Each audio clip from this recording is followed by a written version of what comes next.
Então, gente, nós estamos hoje de volta aqui em 2023, nesta casa, TV Zona da Mata, onde a gente começou aqui já há alguns anos, fazendo alguns programas e sempre buscando inovação. E 2023 nós estamos com esse novo formato aqui de podcast, que é um formato assim, de uma linguagem que nos permite ficar assim, mais à vontade, né, de uma forma mais intimista com vocês que estão nos acompanhando e que vão nos acompanhar daqui para frente nesse novo formato. Nós estamos estreando o nosso Vida Saudável hoje aqui, onde nós estamos assim com a ideia e o compromisso de trazer assim um leque bastante amplo com relação à saúde, né? Porque falar de vida saudável, a gente fala de tudo, né? A saúde do coração, a saúde da pele, a saúde do cabelo, a saúde física de uma forma geral, né? A saúde mental, a saúde espiritual, para quem é da área mais aí de matemática, né? A saúde financeira, que é extremamente importante, que faz parte para que a gente tenha uma vida saudável, né? Mais tranquila. Então, a gente está com essa proposta aí. E hoje, nos dando a honra aqui da presença, nós estamos recebendo aqui o Dr. Enio, que é médico oncologista, né? Daqui da Fundação Cristiano Varela, e que tem atua em várias outras áreas também, como cirurgião. E o nosso assunto de hoje vai ser um assunto bastante, na medicina, é um assunto que tem estado bastante em foco, que é a medicina integrativa, né? Porque eu, por exemplo, tenho a ajuda de alguns profissionais que a gente busca, né? Com relação à parte psicológica, e acho que a medicina integrativa, como proposta de um momento que está bastante em alta, é importante que o médico, né, que tem essa especialização, que tem essa proposta de ser um médico, né, um médico integrativo, porque ele tem a responsabilidade, né, de fazer a gestão, não só da parte dele, mas como de outros profissionais que compõem essa proposta da medicina integrativa. Bom, mas aqui o entrevistado não sou eu, o entrevistado é o Dr. Enio. Boa noite, Dr. Enio. Seja bem-vindo mais uma vez, é um prazer ter o senhor aqui conosco. Boa noite, Sérgio Almeida, muito obrigado pelo convite, né? Uma vez que já estive aqui na casa antes, né? E sempre muito bem recebido, graças a Deus. Isso, já é sócio da casa, né? Vamos fazer a carteirinha já. Também um abraço a todas as pessoas que vão assistir aí ao programa, né? Parabenizá-lo pela iniciativa, né? Do Vida Saudável e pelo seu conceito, assim, de pensar jornalismo, né? Na área de saúde. Obrigado mais uma vez, viu? Isso, então. Doutor Enio, na nossa proposta aqui, nós idealizamos o seguinte. Nós sabemos que o senhor tem a experiência familiar, né, de um filho que tem o espectro de autismo. Sabemos também que a sua esposa atua à frente aí a uma associação que lidera com bastante altivez, com bastante dedicação aí à questão da AMA. Então, a primeira pergunta seria assim, como seria qual é a sua opinião, assim, numa consideração inicial, essa questão, assim, do espectro do autismo? Eu sou um cirurgião oncológico, sou um cirurgião, né, de origem, mas aí eu tive meu primogênito, né, teve o diagnóstico, né, de autismo em 2015, e aí, desde então, eu me dediquei ao estudo desse transtorno. Então, às vezes as pessoas acham um pouco diferente, cirurgiões estão falando a respeito de autismo. Mas eu vejo no mundo inteiro todos os avanços que têm acontecido na área do autismo, os maiores responsáveis têm sido os pais, né? Então, a gente também, não só no tratamento do nosso filho, a gente também assumiu essa parte social, igual você falou, né? Essa parte médica, para que outras pessoas também possam ser agraciadas, assim, da mesma forma que nós fomos. O que nós imaginamos, desculpa interromper, doutor, é o seguinte, como que na prática, por exemplo, existe uma idade específica que a criança apresenta uma característica diferenciada, que pode ser identificada, diagnosticada, existe uma idade específica, ou é quando criança, com meses, com 10 anos, ou em qualquer época, ou às vezes o pai percebe que a criança tem alguma coisa e os pais têm às vezes um pouco de resistência, de achar que não, Sim. que, enfim. Isso acontece no dia a dia, às vezes existe um processo assim de retardamento de tempo para que os pais en- entendam que o filho está tendo uma necessidade especial e às vezes os pais ignoram um pouco isso. Isso dificulta para a criança esse diagnóstico que não seja precoce? O tema do autismo esse ano é mais informação e menos preconceito, né? Então, a partir da década de 70, nós tínhamos uma estatística assim, nascia uma criança autista para cada 10 mil nascidos. A ponto de que na estatística do CDC de Atlanta, uma estatística americana muito confiável, o ano passado, 2022, nós temos um nascido autista para cada 54 nascidos vivos. Então a gente saiu de 1 para 10 mil na década de 70, de 1 para 54. Então nós saímos de uma doença rara para uma doença prevalente. E nós então vivemos nesses 50 anos uma pandemia do autismo. Nesses 50 anos, então, foi acontecendo mudanças no diagnóstico, uma maior conscientização, a gente lidando com mais pessoas autistas, a sociedade com maior consciência, as leis. Então, a própria medicina, hoje, consegue se dar diagnóstico no primeiro ano de vida. Mas há de se colocar que temos dificuldades ainda em todas as áreas e esses diagnósticos eles têm sido um pouco retardados por todos esses fatores que você falou, do preconceito, falta de informação, medo. E chegamos ainda em 2023 com diagnósticos tardios e até diagnósticos em adultos e até em idosos, né? Então a gente faz um grande apelo assim, né, a todos os envolvidos, a toda a sociedade, que o diagnóstico precoce, não só no autismo, ele é o ideal, porque se você diagnostica na fase precoce, você trata com maior chance de melhoras e você tem uma perspectiva melhor desse indivíduo ser mais socializável, mais Proporcionar uma qualidade de de vida vida também melhor mais para a família antecipada, né? e pro próprio paciente, né? Então, esse é um contexto histórico, né, que a gente está inserido. O Brasil tem em torno aí, a estatística, em torno de 1% da população. Então, se considerarmos nossa população de 200 milhões de habitantes, nós temos aí 2 milhões de pessoas no transtorno do espectro autista, né? Doutor Enio, na sua opinião, vamos falar em percentual só para a gente dar uma noção, né, para quem está nos ouvindo aqui. A participação do médico, ela é tão importante quanto o apoio e a família para dar esse suporte para a criança que tem o espectro de autismo?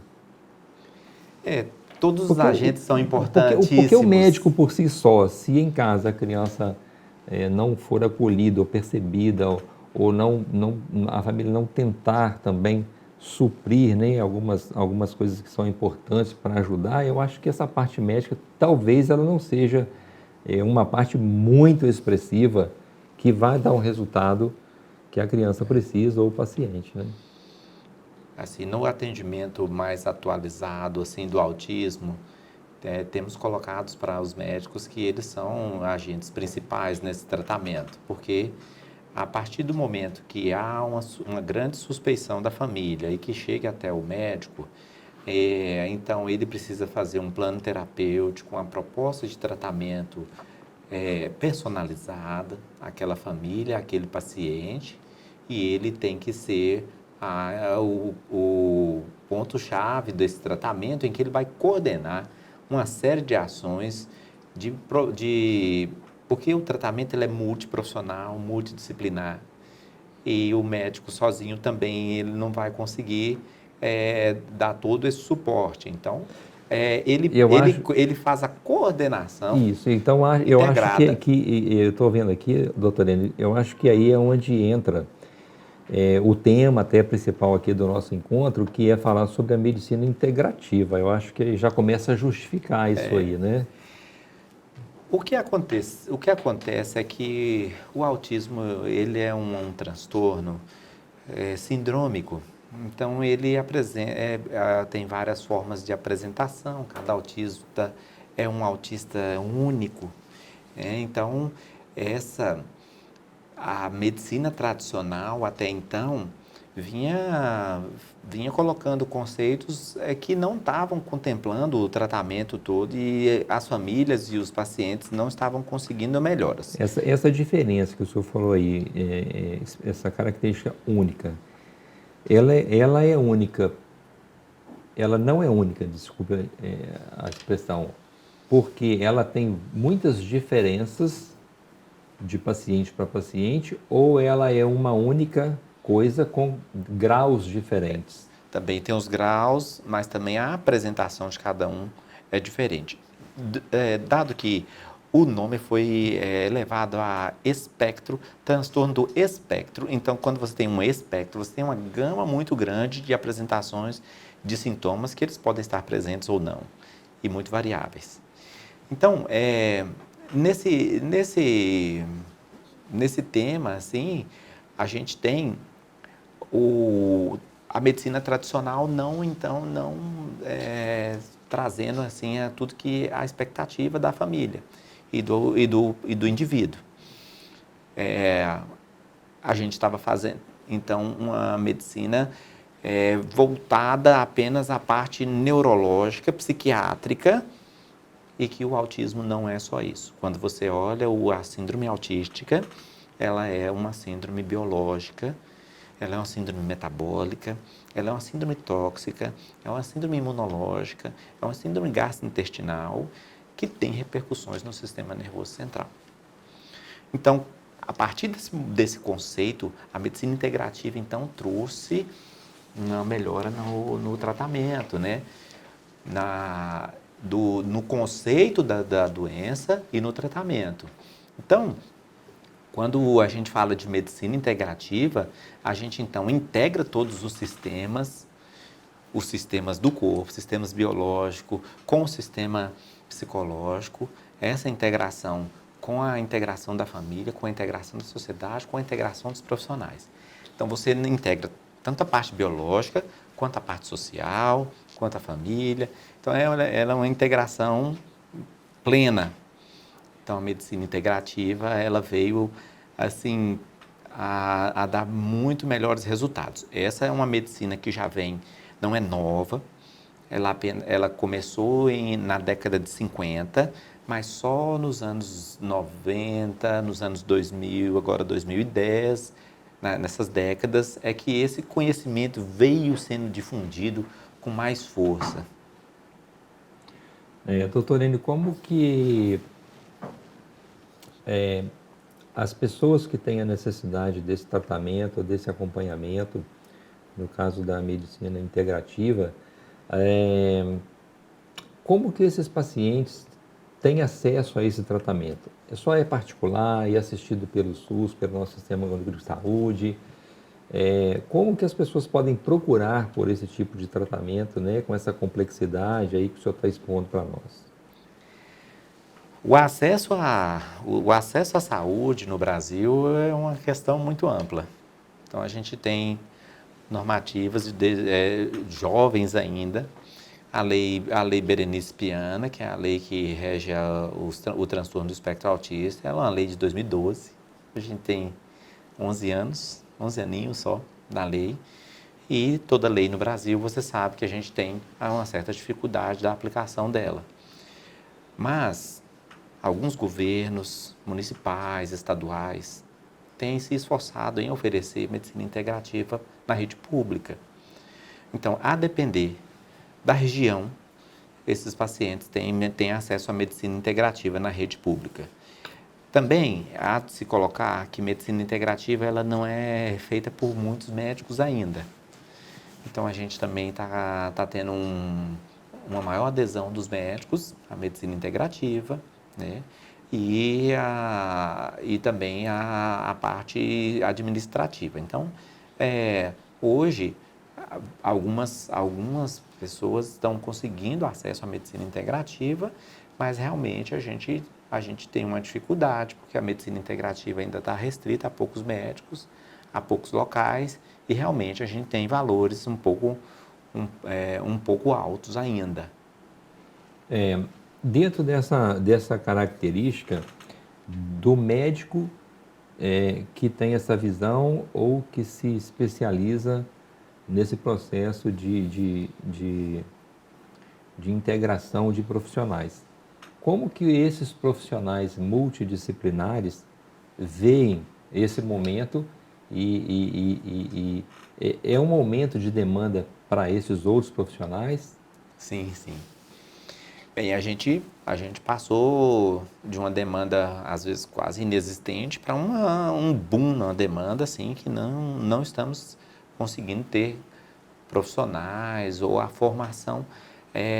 Ainda precisamos de ter profissionais ainda se formando ainda para conseguir. Então, alguns profissionais, terapeutas ocupacionais, fonoaudiólogos, né? A gente ainda tem um mercado ainda com um déficit desses profissionais. Também a gente tem um déficit no oferecimento de vagas, né? Uma vez que o ensino superior, também esses cursos são um pouco escassos, né? Também teríamos que ter um olhar na parte da educação para que esses cursos no ensino superior fossem mais difundidos também. Então, o tratamento, como ele é multiprofissional, as terapias, os profissionais que estão envolvidos nesse tratamento ganharam muita importância e o médico tem que saber lidar com todos esses profissionais porque eles são muito imprescindíveis e nos dá um feedback também muito bom. Então, a gente precisa aí de nutricionistas, a gente precisa da ajuda de educadores físicos, psicólogos, terapeutas ocupacionais, fisioterapeutas. Então, essa é uma gama de profissionais que tem que estar envolvidos, assistentes sociais, né? Advogados. Então, todo esse aparato tem que estar à disposição desse indivíduo no momento em que você faz uma proposta terapêutica decente, viável ao paciente. Doutor Enio, uma pergunta que eu acho bastante interessante, o que me ocorreu aqui, existe alguma associação, existe algum órgão que no momento faz alguma campanha chamando a atenção para a necessidade desse mercado que eu estou vendo agora aqui com as suas palavras como exponencial no momento, onde as pessoas poderiam ser despertadas, né, para essas oportunidades? Existe alguma campanha, existe alguma publicidade, alguma divulgação, ou as próprias categorias de classe ou associações, elas fazem, têm feito e não têm feito, ou isso ainda está numa esfera onde que cada um, dito como multidisciplinar, tem que acordar ou entender que existe esse nicho de mercado tão necessário e tão carente? Existe uma conscientização, que eu acho, não uma campanha organizada de uma entidade ou de um governo, que é da comunidade autista, que são os ativistas, são os pais, são terapeutas, são médicos, que estão nessa linha de frente e que fazem das redes sociais ali o grande veículo, né? Porque talvez existam profissionais, né, que compõem essa rede integrativa que talvez ele não tenha se despertado para isso, de ter uma demanda ou uma forma onde ele pode ter uma participação mais ativa dessa forma em conjunto com a medicina integrativa. Pode ser que ele continue fazendo muito bem a área dele, mas assim, mais sozinho ali, mais, né? É mesmo assim, igual a medicina tem as especialidades, os outros profissionais também têm, né? Então, assim, quando você tem educadores físicos que estão no esporte, às vezes você tem educadores físicos que estão voltados a prática de esportes para pessoas com deficiência. Às vezes você tem fonoaudiólogos que estão num tratamento hospitalar, né, de pacientes hospitalares, e tem outros fonoaudiólogos que estão no tratamento de pessoas com deficiência. Então, também esbarramos nos perfis, né? Nos perfis profissionais, né? Nos nichos de mercado. Então, isso é uma questão bem ampla, mas se todos os profissionais se conscientizarem que o autismo tem uma grande demanda, que o autismo precisa de profissionais sérios, capacitados, né? É uma grande oportunidade, né? De estar ajudando aí a sociedade. Uma vez que a política de pessoas com deficiência, ela não é exclusividade do poder público, né? Ela é responsabilidade da sociedade e da família. Sim. Também. Pegando uma carona nesse gancho aí que o senhor falou sobre as responsabilidades do Estado e da família, quais têm sido, ou de que forma existe uma ação direta no que estamos falando aqui com relação aos posicionamentos assim, do Estado a nível nacional, federal e municipal, né? Bem, vamos lá. A nível federal, existe uma ausência de programa específico para o tratamento do autismo, né? Então, não temos um programa, não temos um financiamento assim tão contundente. Agora, esse programa, ele poderia nascer, ele nasce do Ministério da Saúde ou é uma coisa que pode alguém criar e levar e buscar o recurso lá ou a aprovação? Como que é esse caminho? É de lá para cá, é daqui para lá? Eu acho que a gente vai ter que conversar com o parlamento, né, uma conversa com quem faz as leis, né, também conversa com os ministérios, né, envolvidos, que é o Ministério da Saúde, o da Educação, o Desenvolvimento Social, né, que são os mais próximos ali, e alinhar essas políticas, uma vez que também eles têm secretarias específicas, né, de pessoas com deficiência, tudo. Eu acho que a âmbito federal, o Ministério da Saúde está muito envolvido na questão da pandemia do Covid nos últimos tempos, mas agora que já está começando um novo normal nisso aí, pode ser que a gente já comece as tratativas. Em âmbito estadual, aí cada estado tem feito a sua parte. Então é muito interessante a influência, o trabalho, né, das associações de pais, né, das associações das pessoas que estão na luta de pessoas com deficiência para chegar até aos governos. Então, a gente vê aí, vamos dar um exemplo aqui, o governo do estado de São Paulo, que ultimamente ele fez uma liberação do uso do canabidiol na rede pública, que é medicina endocannabinoide acessada na rede pública, né? É claro que vão ter ali inicialmente alguns critérios, né? Para pessoas com epilepsia grave, mas provavelmente isso aí deve ser estendido, né? Uma vez também que os valores do CBD, do canabidiol, tem melhorado assim no mercado, né? Então, esse é um exemplo. Mas no âmbito municipal, a gente pode ver nichos em alguns locais ali que tem assim, as ações mais esperançosas. A gente coloca aqui, por exemplo, Ipatinga, mais próximo de nós, Ipatinga. Né? Eles fizeram uma escola voltada para o autismo, uma escola onde o autista tem o tratamento integral de todas as técnicas, todas as terapias, né?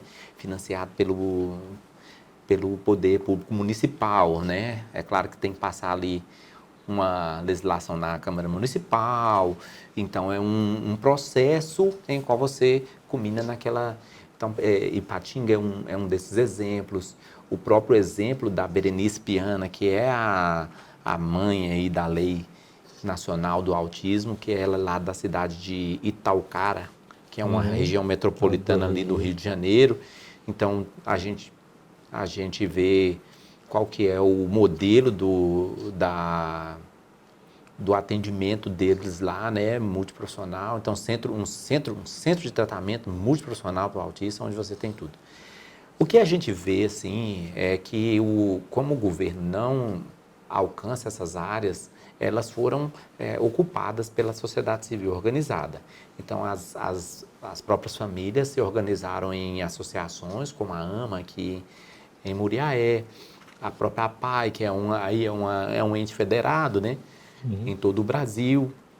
Então, essas entidades, elas têm um papel muito importante no município, porque muitas vezes são as APAES ou essas associações que prestam o tratamento multiprofissional, é claro que com a participação do poder público, né? Sem isso aí não tem como financiar. Doutor Ender, o senhor falou minutos atrás aqui com relação a percentual, né, a número de pessoas por 1.000 ou 10.000, e que esse número aumentou, né, consideravelmente, assim, absurdamente até, né, comparando os números. Isso. Ainda falando em números, no Brasil, por exemplo, Minas, São Paulo, Rio de Janeiro, nossa região sudeste aqui, comparando, existe uma proporção em termos de tamanho de estado, existe uma proporção nesse percentual, por exemplo, estados que têm maior número de habitantes, na mesma proporção existe o maior número de casos, ou esse percentual ele se mistura a nível de Brasil? Não necessariamente onde tem mais pessoas, terão mais pessoas com esse espectro. As estatísticas brasileiras, elas têm uma dificuldade de acontecer. Vamos colocar aqui que isso seria uma questão que teria que sair no recenseamento novo do IBGE, que foi uma questão colocada para ter as perguntas específicas sobre o autismo. Essa informação, então, ela não existe, assim, por exemplo, os estados A, B e C são estados que têm a maior incidência de casos. Não temos isso aí. Vai variar, assim, aquele estado que é mais organizado, que tem um sistema de saúde mais organizado, que tem uma informação melhor. Então, isso, no recenseamento, é que teríamos aí essas áreas, a estatística melhor. O recenseamento tem algumas falhas, né? E a gente tem esperado esses números aí, que a gente pode usar isso para as estratégicas de políticas públicas, né? Agora, o que a gente vê é que o Brasil ele acompanha uma tendência mundial no aumento do número de casos. Então, esse aumento do número de casos, ele é devido a vários fatores. Primeiro que a gente tem uma consciência maior, então quando você vê uma pessoa com autismo, às vezes você alerta a família que aquela criança tem alguma coisa que precisa ser investigada.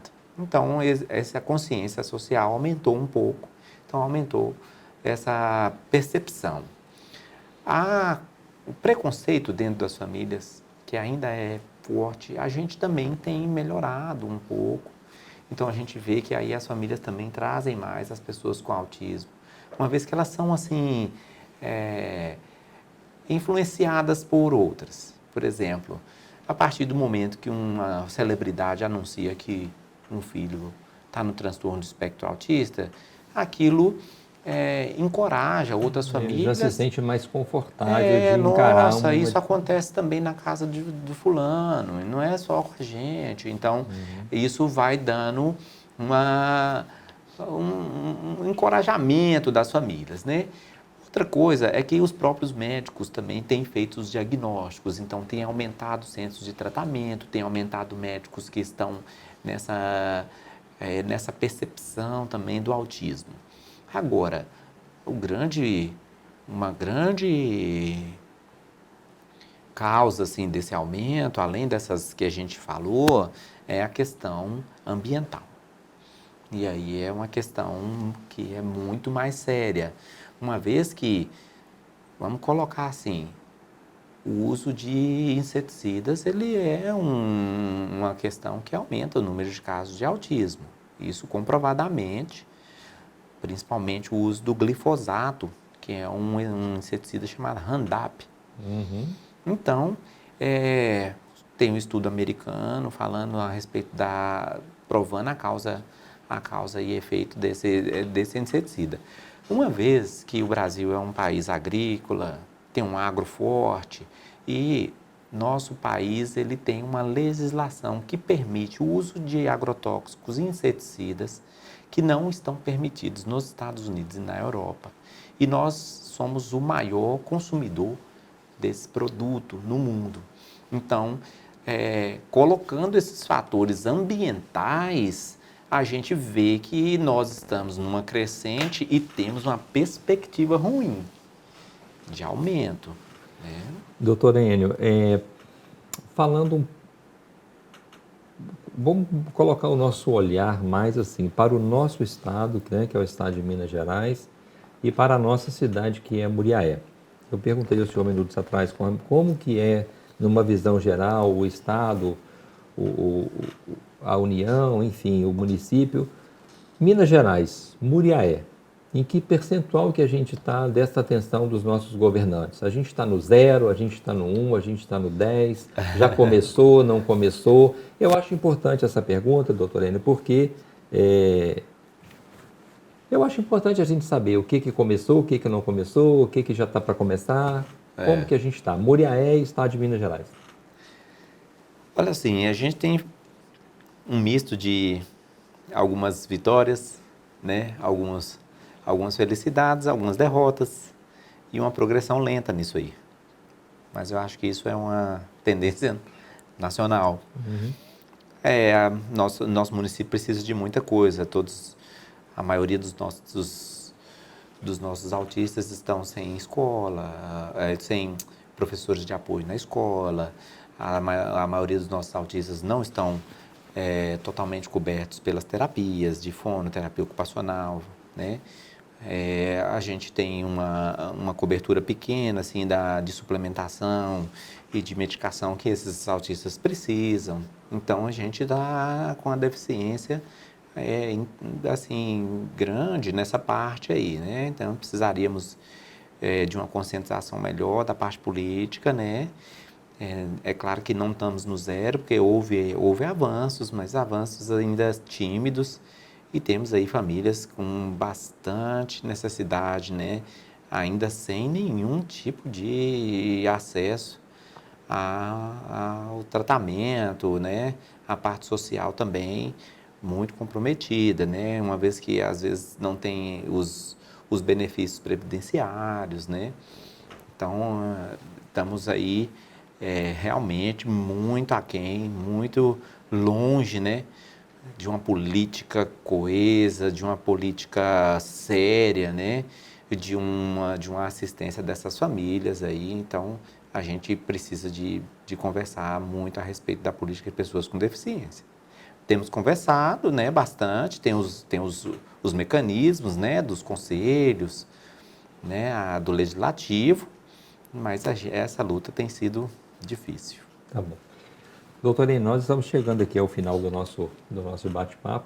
Já fica aqui o convite para quando quiser, quando puder, porque a sua agenda é bastante ocupada, para que a gente venha conversando. É sempre enriquecedor, né? Trocar essas ideias aqui com o senhor, e já fica aqui o agradecimento. Eu gostaria que o senhor se dirigisse às pessoas, às famílias, aos pais, que já têm um diagnóstico, ou aquele que não tem. O que o senhor diria para essas pessoas? Primeiro, para quem tem e não tem acesso ao tratamento, e segundo, para quem ainda não tem, ou talvez percebe, fica às vezes com um pouco de dificuldade, ou de abrir a mente para entender que o filho precisa de uma atenção especial, né? Principalmente nessa área. Aos pais, assim, eu falo o seguinte: a menor suspeita de que essa criança tem algum problema no seu crescimento ali, no seu desenvolvimento. Desculpe interromper, é uma boa pergunta. Quais são os primeiros sintomas assim que os pais poderiam observar que poderiam estar ligados ao espectro do autismo? Eu ia terminar e ganhei mais um tempo, né? Ah, tá bom. Bem, os primeiros sinais é que você tem que cumprir uns marcos de desenvolvimento chamados marcos de Piaget. Então, assim, se com um mês você sorri para a criança e ela também sorri para você, é porque ela cumpriu aquele marco de desenvolvimento. Se ali com 3 meses ela tem que rolar na cama e sentar, ela cumpriu aquele marco de desenvolvimento. Se ela com 6, 8 meses ela tem que engatinhar, ela tem cumprido aquele marco de desenvolvimento. Se com 1 ano ela tem que apontar, dar tchau e andar, ela também está cumprindo. Quando às vezes com 16, 1 ano e meio, ela tem que falar e ela não cumpriu aquele marco de desenvolvimento, é uma coisa que você tem que falar, olha só, nesse marco de desenvolvimento, com essa idade, ela não tem cumprido. Então, essa é um acompanhamento, né, na pediatria, que são os primeiros médicos que estão ali no acompanhamento, e a família também trazendo essas percepções. Então, o primeiro é nesses marcos de desenvolvimento. A partir do momento que começa a idade vir, 2 anos, 2 anos e meio, aí você vai vendo a questão comportamental. Então, se aquela criança ela anda de um lado para o outro sem muito motivo, se ela dá risos sem muito motivo, se ela ainda balbucia muito errado, se ela ainda não fixa o olhar nas pessoas, se ela gosta de brincar sozinha, se ela pega objetos e usa aquele objeto para um objetivo que não é o daquele objeto, né? Então, assim, não tem muito noção de perigo, né? Se ela gosta de olhar os dedos, o movimento das mãos e fica fixo naquilo ali. Então, assim, esses são alguns comportamentos estereotipados, algumas estereotipias autísticas que devem suspeitar do diagnóstico. Então, quando esses sintomas são suspeitos, esses sinais, é bom ir até um pediatra. A Sociedade Brasileira de Pediatria fez uma orientação para que todos os pediatras, nas consultas de 1º e 2º ano, passassem um questionário chamado um questionário MCHAT. O MCHAT, ele dá uma pontuação, que se então você alcança uma certa pontuação, ele está com a alta suspeição de autismo, e aí sim existe uma indicação formal de você fazer um encaminhamento a um profissional, a um neuropediatra, ou um profissional que trabalha com autismo. Então, essa orientação, ela foi passada em 2015, é uma orientação que ainda está pouco seguida pelos pediatras, né? Apesar de ser uma orientação da Sociedade Brasileira. Então, existem essas suspeições. Quando, então, do diagnóstico, existe 2 fases. Uma fase em que você está na suspeita e ainda não fecha o diagnóstico. E alguns pacientes vão demorar a fechar. E tem outros que você fecha logo o diagnóstico. Então, é interessante, na suspeita, ou ainda diagnóstico não fechado, você já começar medidas de desenvolvimento e de estimulação, né? Praticamente como se aquele diagnóstico já estivesse fechado e vamos então começar as ações. E se o diagnóstico realmente está fechado, aí sim começa as ações bem mais efetivas. A gente tem avançado muito no tratamento médico, uma vez que o tratamento tem avançado muito, as pesquisas estão aumentando, né? O primeiro mundo, os países em desenvolvimento também estão com esse problema e é interessante porque eles desenvolvem as pesquisas, né? Tem financiamento, então ainda bem que está acontecendo esses estudos na área de medicina. Então a gente tem ali tratamentos com um embasamento científico muito bom. Então, hoje no autismo não se permite fazer condutas que não estejam no embasamento científico muito bem fundamentado. Então, os estudos são bons estudos científicos internacionais, os níveis de evidências dos estudos estão muito bons. Então, a partir do momento que médicos que estejam no tratamento do autismo começam essas ações médicas, ele tem usado evidências muito boas. Então, ela não é a medicina integrativa, ela não é uma prática alternativa, ela é uma medicina mesmo, ciência bem fundamentada, né? Então, hoje a gente pode ver que pacientes podem ter acesso a terapias muito modernas de neuroeletroestimulação, que é o nome REAC, né, que é uma remodelação de toda a parte neurológica do paciente através de ondas elétricas. Então, isso é muito moderno, isso é muito novo, né, na medicina, não só no tratamento do espectro autista. Doutor Enio, para as pessoas da nossa cidade, Muriaé, da nossa região, onde que as pessoas podem buscar informações, apoio? Que o senhor diria para as pessoas da nossa região aqui, de onde elas podem encontrar um apoio, uma palavra, ou um caminho, uma orientação? Porque existem pessoas que não sabem, não têm onde procurar e tal, enfim. O que o senhor fala para essas pessoas? Elas podem procurar onde? Quem está nos ouvindo agora e que tem Olha, essa necessidade, ou percebe, fica no meio do caminho, eu acho que isso. sim, eu acho que não. Qual é a opção que essa família tem para dar uma melhor condição para o filho, né, de tratamento ou de diagnóstico? A porta de entrada da saúde é a unidade básica de saúde. Então, essa é o local onde que deveria ser o acolhimento. Então, assim, como nós temos na nossa cidade um privilégio de ter uma associação dos autistas, que é composta das mães, pelas famílias. Então, essas associações, quando o município tem essas associações, é um local de acolhimento muito interessante, porque aí lá tem todo o fluxo, lá tem um acolhimento, tem uma questão assim, né, sentimental, de apoio familiar. Então, aqui em Muriaé, o local seria a AMA, né?